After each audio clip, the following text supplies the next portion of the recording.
골로새서 3장 1절로 17절까지 저와 여러분들이 한 절씩 교독하겠습니다. 골로새서 3장 1절입니다. 그러므로 너희가 그리스도와 함께 다시 살리심을 받았으면 위의 것을 찾으라. 거기는 그리스도께서 하나님 우편에 앉아 계시느니라.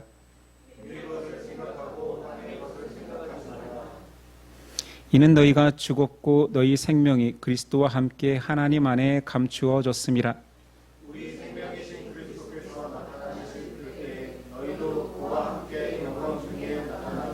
그러므로 땅에 있는 지체를 죽이라. 곧 음란과 부정과 사욕과 악한 정욕과 탐심이니 탐심은 우상 숭배니라. 너희도 전에 그 가운데 살 때에는 그 가운데서 행하였으나 이제는 너희가 이 모든 것을 벗어버리라. 곧 분함과 노여움과 악의와 비방과 너희 입에 부끄러움 말이라. 너희가 서로 거짓말을 하지 말라. 옛사람과 그 행위를 벗어버리고 새 사람을 입었으니 이는 자기를 창조하신 이의 형상을 따라 지식에 가지 새롭게 하심을 입은 자니라. 거기에는 헬라인이나 유대인이나 할레파나 무할레파나 야만인이나 스구디아인이나 종이나 자유인이 차별이 있을 수 없나니 오직 그리스도는 만유시요 만유 안에 계시니라.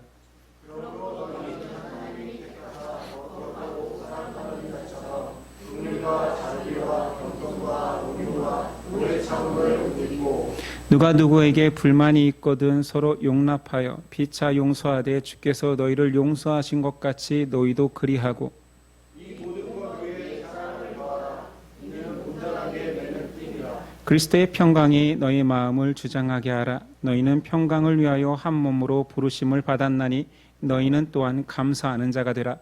그리스도의 말씀이 너희 속에 풍성히 거하여 모든 지혜로 피차 가르치며 권면하고 시와 찬송과 신령한 노래를 부르며 감사하는 마음으로 하나님을 찬양하고. 함께 읽습니다.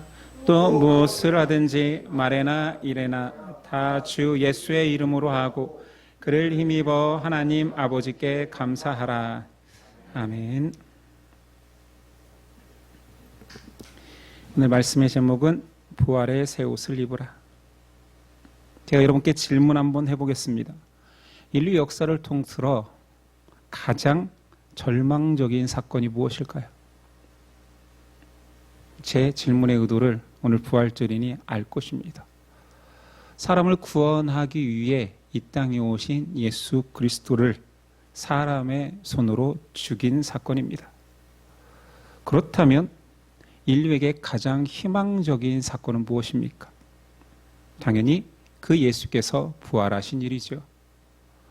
예수님께서 죽었다가 살아나신 일이 왜 인류의 가장 놀라운 일이냐? 예수 부활이 사람의 부활로 이어졌기 때문입니다. 부활의 사전적 의미는 그냥 죽었다가 살아나는 것을 말합니다. 기독교가 말하는 부활은 좀 의미가 다릅니다.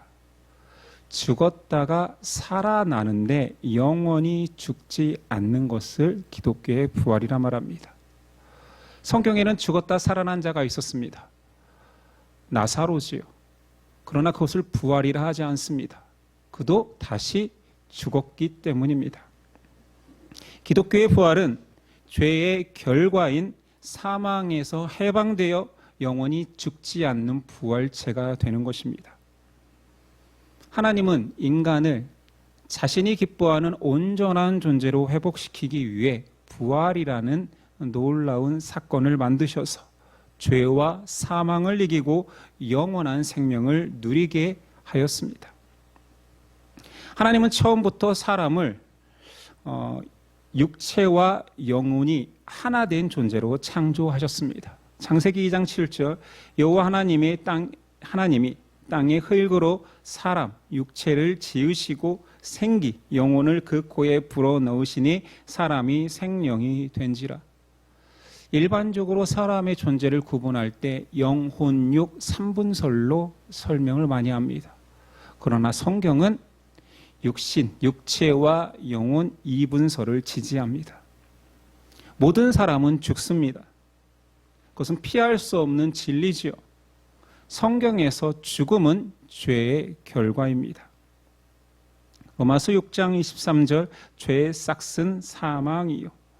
인간이 죄를 범함으로 죽을 수밖에 없는 결론이 되었습니다. 모든 사람이 죽는 것은 생명이 다해서도 아니요.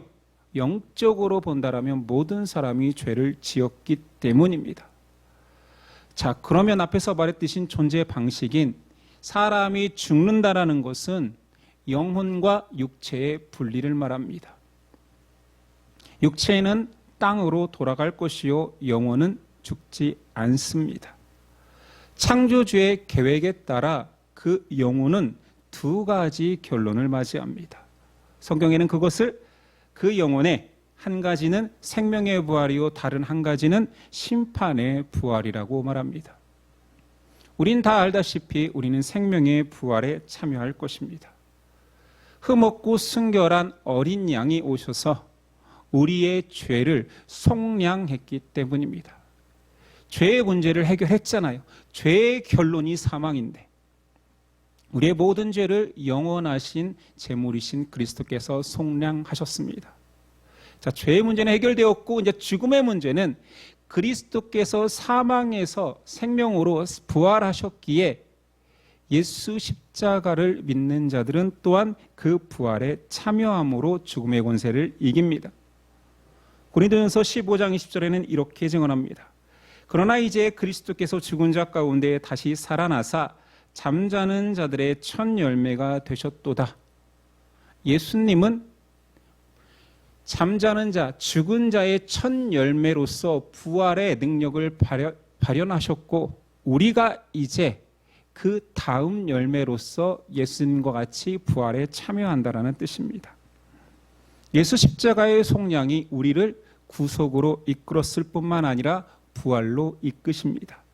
이것이 우리가 알고 있는 복음 기쁜 소식입니다. 그러나 이 모든 것들이 완성되는 날은 예수께서 다시 오시는 흔히 말해 재림의 때에 완성됩니다. 사람들이 궁금해하는 것들이 있다면 자, 재림 때에 우리 모든 사람들이 완벽한 부활체가 된다면 예수 믿고 죽은 사람들은 지금 어디에 있습니까? 앞서 말했듯 육신은 죽어 흙으로 돌아가고 영혼은 영원히 죽지 않는다라면 이들은 도대체 어디에서 부활을 기다리고 있습니까? 라고 묻습니다. 성경은 말합니다. 모든 믿는 자들이 가는 곳을 낙원이라 말합니다. 전도서 12장 7절 흙은 여전히 땅으로 돌아가고 영은 그것을 주신 하나님께로 돌아가기 전에 기억하라. 신자는 죽은 후에 영혼이 하나님과 완벽한 교제를 누릴 수 있는 안식의 곳으로 이동합니다. 그래서 많은 개혁주의 신학자들은 그곳을 또 그곳에 있는 사람의 상태를 중간 상태라고 말합니다. 오해하지 마십시오. 카톨릭에서 말하는 연옥이 아닙니다. 그것은 천국과 지옥의 중간 상태가 연옥이고 이것은 죽은 자와 부활할 자가 존재하는 곳 또는 존재하는 상태의 중간 상태입니다.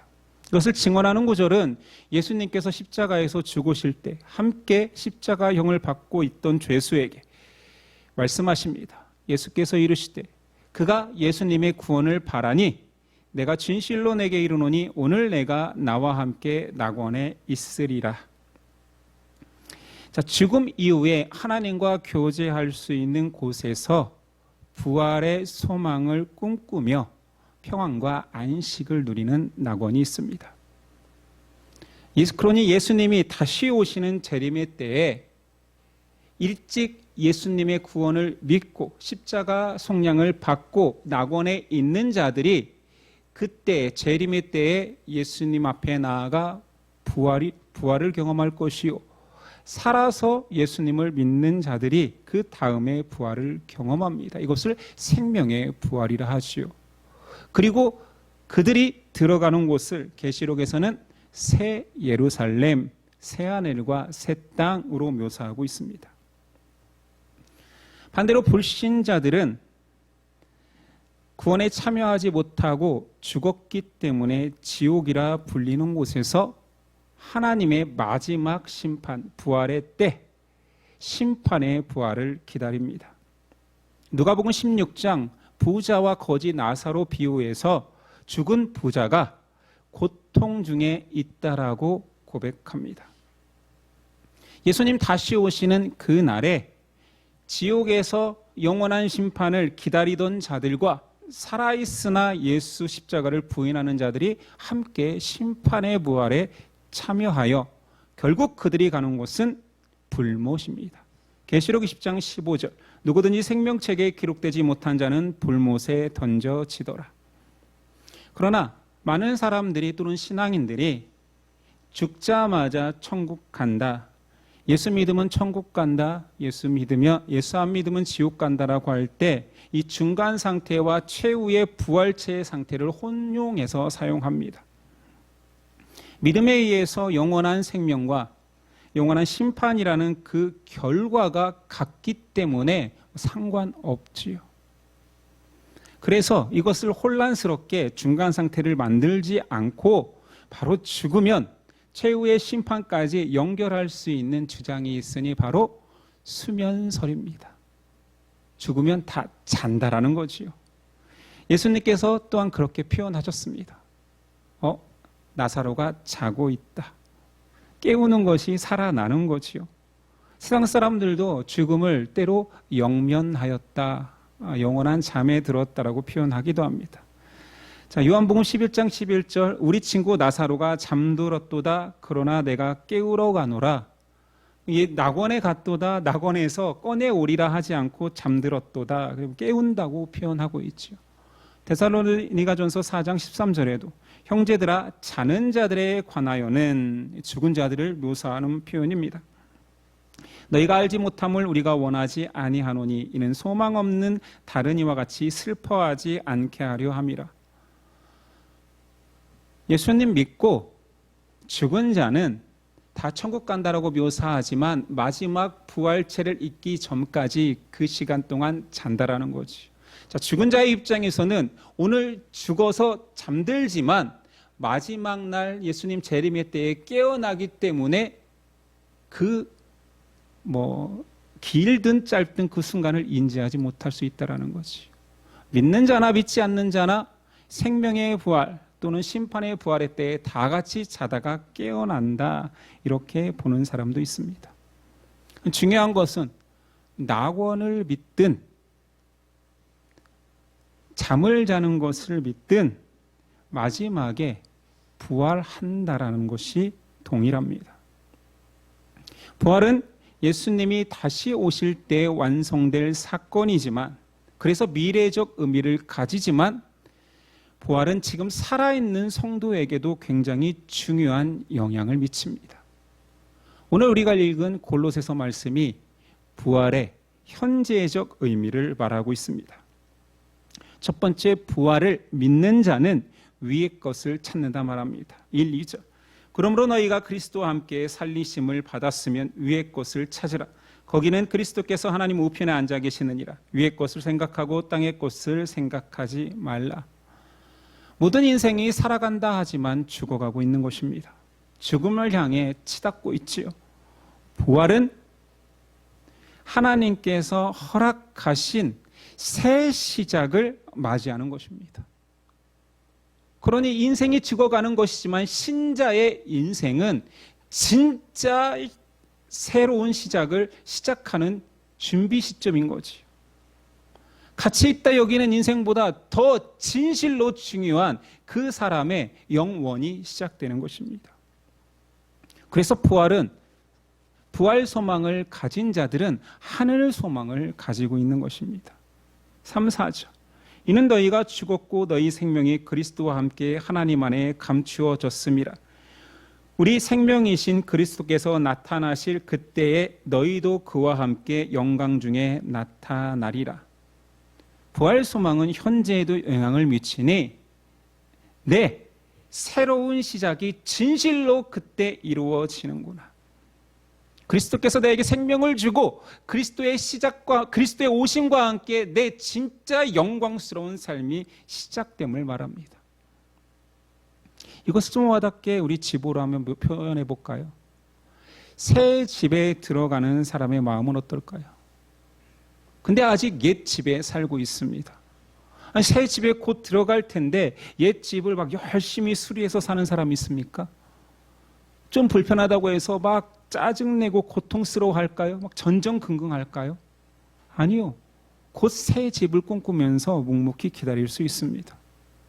옛 집에 그렇게 불평할 필요가 없습니다. 왜냐하면 새 집이 준비되어 있기 때문입니다. 부활을 믿는다라는 것은 부활의 가치관, 새 생명의 가치관, 그것이 새 소망이 되어서 모든 것들을 감내할 수 있는 힘이 생깁니다. 자, 부활을 믿는 자 두 번째, 오늘 말씀에서 옛 것을 벗으라 표현합니다. 부활 전 인생을 옛 옷, 헌 옷으로 표현합니다. 이 헌 옷은 단순히 낡아서가 아니라 추한 것들로 가득합니다. 부활은 이 땅에서 이런 낡고 더러운 옷을 벗어버리게 합니다. 부활 소망의 핵심은 행함의 겉모습뿐만 아니라 내면의 더러움도 벗겨줍니다. 벗겨져야 할 옷의 목록이 써 있으니 음란, 부정, 사욕, 악한 정욕, 탐심, 여기 또 강조했어요. 탐심은 우상숭배라. 분노, 노여움, 악의, 비방, 더러운 말, 거짓말. 옛 옷의 목록들입니다. 부활 소망이 없는 자들이 입는 옷입니다. 부활에 참여하고 그 소망을 가진 자들은 이 옷이 얼마나 더럽고 추한지 보이기 시작합니다. 그러나 그것이 보이지 않는 자들은 이 옷을 명품처럼 아낍니다. 그리고 자랑도 해요. 그 옷을 입고 힘을 드러내기도 하고 자존심을 내세우기도 합니다. 결코 더러운지 깨달아지지가 않습니다. 자, 부활 소망은 가진 모든 옷들이 가치가 없어지는 것이 아닙니다.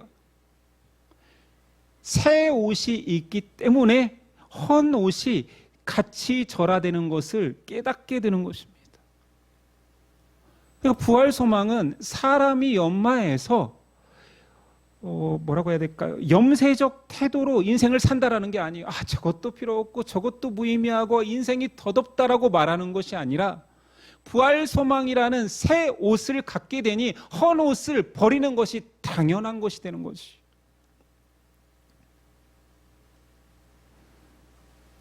그래서 부활을 믿는 자들은 새 옷을 입는 자들입니다. 새 옷은 새 소망을 얻게 합니다. 부활의 믿음은 신자의 삶에서 겉과 속을 모두 새롭게 합니다. 부활 소망을 가진 자는 창조의 본래적 상태인 하나님의 형상 지정의를 회복합니다. 그래서 10절에 새 사람을 입었으니 이는 자기를 창조하신 이의 형상을 따라 지식에까지 새롭게 하심을 입은 자니라. 이 부활의 새 옷을 입은 자의 옷의 목록입니다. 긍휼, 자비, 겸손, 온유, 오래 참음이라는 옷을 입습니다. 이런 새 옷이 많기 때문에 여유가 넘칩니다. 그래서 서로 용납하고 나 옷 많아. 나 너무 아름다운 옷이 많아. 너 필요하니? 줄 수도 있습니다. 누가 나를 험담해도 용서할 수 있습니다. 왜냐하면 풍요롭기 때문이지요. 그리고 골로새서에서 묘사하기를 그 많은 옷들을 가진 자가 마지막에 허리띠로 사랑이라는 허리띠를 가지고 있다라고 말합니다. 부활의 새 옷을 입은 자들은 하나님의 택하심을 입었기에 사랑 많이 받은 자녀 같습니다. 티가 납니다. 여러분들은 혹 크리스찬의 티가 납니까? 부활 소망의 티를 사람들이 알아봅니까? 오늘 부활 소망을 가진 자의 가장 큰 특징을 마지막 3절에서 말하고 있습니다. 티가 난다라는 거지요. 한 절씩 읽어볼 테니 공통점을 찾아보십시오. 15절. 그리스도의 평강이 너희 마음을 주장하게 하라. 너희는 평강을 위하여 한 몸으로 부르심을 받았나니 너희는 또한 감사하는 자가 되라. 16절. 그리스도의 말씀이 너희 속에 풍성히 거하여 모든 지혜로 피차 가르치고 권면하고 시와 찬미와 신령한 노래를 부르며 감사하는 마음으로 하나님께 찬양하고. 17절입니다. 또 무엇을 하든지 말에나 일에나 다 주 예수의 이름으로 하고 그를 힘입어 하나님 아버지께 감사하라. 이 세 절에 공통적으로 들어가는 단어 무엇입니까? 찾으셨나요? 부활 소망을 가진 자들의 가장 큰 특징은 감사입니다. 당연하겠지요. 큰 것을 받았기, 내게 새 생명을 허락할 것을 알기에 지금의 삶은 허상이요 진짜가 허락되는 자격을 얻었기에, 그리고 이 땅에서는 그 영원한 자로 부름받은 자에게 주시는 새 옷을 주셨기에 평강과 여유가 넘치는 자들의 모습은 감사입니다. 그러니 여러분들이 내가 부활 소망을 가진 자, 이것을 기억하고 인식하며 사는 자인가 생각해 볼 때, 내가 하나님 때문에 감사한가? 어떤 상황 속에서도 감사하는 이 근원적 감사는 사라지지 않고 있는가를 생각해 보면 됩니다. 유명한 예화 중에 헬렌 켈러와 그의 선생님 앤 셜리반 이야기는 많이들 들어보셨을 것입니다. 헬렌 켈러는 그의 자서전에서 그가 다시 태어난 날을 기록하고 있어요. 그녀는 다시 태어나지 않았잖아요. 그런데 그런 겸응과 같은 일을 기록하는데, 그녀는 19개월 되던 때에 열병으로 시각과 청각을 잃었답니다. 그러니까 선천적으로 잃은 거에 가깝죠. 19개월이면 어린 피덩이잖아요. 그래서 자라나면서부터 굉장히 신경질적이고 막무가내로 자라고 있던 그에게 동일한 시각장애를 경험했던 앤 셜리반 선생님이 그녀를 다른 존재로 만든 이야기는 너무 유명합니다. 자, 그 선생님께서 헬렌에게 새로운 세상을 알려주시기 위하여서 찬물을 손에 부으며 손바닥에 물이다, 워터라고 글자 하나씩 하나씩 써주었을 때 그녀는 눈과 귀가 막혀 단절된 세상을 살다가 처음으로 세상과 소통하는 문이 열렸다라고 말합니다. 그리고 책에서 그녀는 이 날을 내 인생의 탄생일, 부활 아닙니까? 그녀는 부활을 경험한 것입니다. 자, 그녀가 부활을 경험한 이후에 불평, 불만, 짜증으로 가득했던 그녀에게 확 달라진 삶이 있으니 바로 감사하는 태도라 말합니다. 그녀의 고백을 들어봅시다. 장애를 주신 하나님께 감사드립니다. 그 덕분에 나는 나 자신, 내 일 그리고 하나님을 찾았습니다. 또한 매일 세 가지를 감사드립니다. 하나님의 작품을 알게 된 것, 어둠 속에서 믿음의 등불을 주신 것, 그리고 빛과 꽃, 천상의 노래로 가득한 또 다른 삶을 기대할 수 있는 것입니다. 라고 고백합니다. 오늘 우리가 읽은 마지막 세 절과 표현상 다를 뿐이지 얼마나 내용이 동일합니까? 부활 소망을 가진 자, 부활이 내 실체적으로 느껴지는 자는 감사가 넘칩니다. 우리가 감정적으로 생기는 그 감사로 오해하면 안 돼요. 그냥 의미 없이 뭔가 이 취해서 감사가 막 솟아나는 그런 존재로 우리를 격상시키면 안 돼요. 우리는 그렇게 고상한 존재가 아닙니다. 앞서 계속 부활을 이야기하면서 말했던 것은, 우리가 감사할 수 있는 것은 이 땅에서도 새 옷을 받기 때문이에요. 뭔가 주시는 게 있으는 게 감사한 거예요. 아무것도 받아 누리지 않고 내가 마지막 날 줄게, 나중에 줄게, 죽으면 줄게 한다라면 우리는 그 감격을 못 누립니다. 그런데 살아있을 때도 새 옷을 허락받는다라는 거지.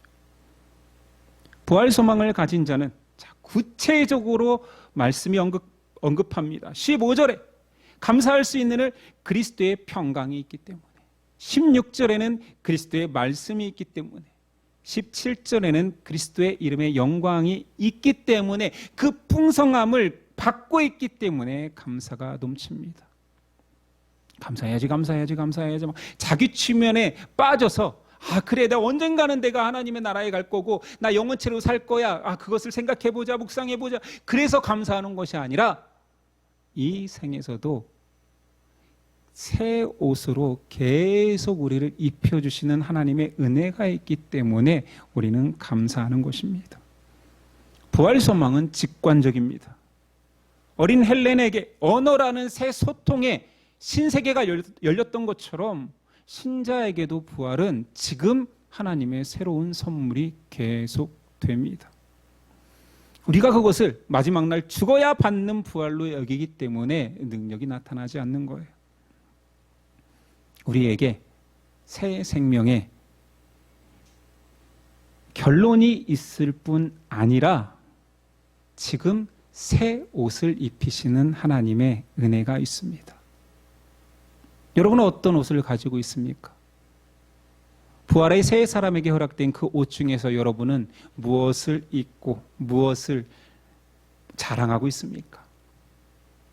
이제 우리가 부활 소망을 가진 자라면 과거에 사람들이 좋아하는 옛 옷, 헌 옷을 벗어버리고 오늘 말씀에 새 옷을 취합시다. 부활절을 통하여서 우린 또 부활을 기념할 때마다 내가 또 과거의 옷, 옛 자의 옷으로 살고 있었구나. 그리고 그 옷 속에서 나는 의기양양하고 자랑하고 욕심부리며 살고 있었구나. 부활을 기점으로 다시 부활 소망을 입어 새 옷을 취하는 저와 여러분 됩시다. 하나님의 부활은 지금 우리에게 역사하고 있습니다. 너무나 많은 선물이 부활 속에서, 부활 소망 속에서 주어지고 있습니다. 감사하십시오. 찬양하십시오. 기뻐합시다. 우리는 새 옷을 허락받은 자입니다. 기도하겠습니다. 주님 감사합니다. 예수 부활이 우리의 소망됩니다. 예수의 살아나심이 우리의 부활을 약속하셨습니다. 우리가 죽어 이루어지는 완성되는 부활은 맞지만 하나님 또한 이 땅에서도 부활 소망으로 날마다 새 옷을 입을 수 있다 말씀하십니다.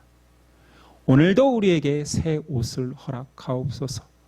긍휼과 자비와 용서와 사랑의 새 옷을 입어 우리의 인생이 감사가 넘치게 하옵소서. 이 모든 일을 이루신 부활하신 예수 그리스도의 이름으로 기도드립니다. 아멘.